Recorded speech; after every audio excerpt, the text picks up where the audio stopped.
Magandang hapon, Klein. Kamusta na roon sa lugar kung saan nangyari yung rare hailstorm? At saka saan po ba mga lugar tumama itong thunderstorm at hail?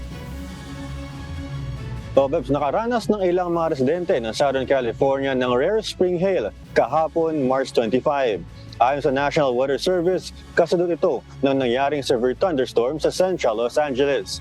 Naiulat ang thunderstorm at hail o pagulan ng malaking tipak ng yelo sa mga lugar ng Alhambra, West Covina, Chatsworth, Azusa at San Dimas sa Los Angeles County.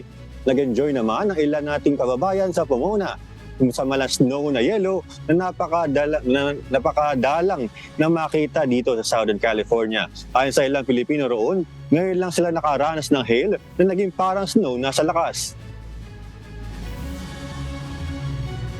In 5 years sa LA, nakakita ka na ba ng ganitong karaming hail? Woo! 8 years. Sa tagal mo na 8 years dito, nakakita ka na ganito? It's first time this thick in SoCal.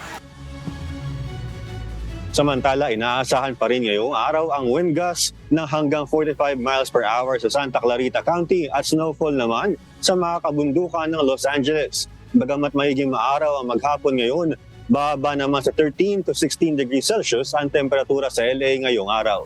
Balik sa iyo, Bebs. Maraming salamat, Klein Sinka mula sa Los Angeles, USA.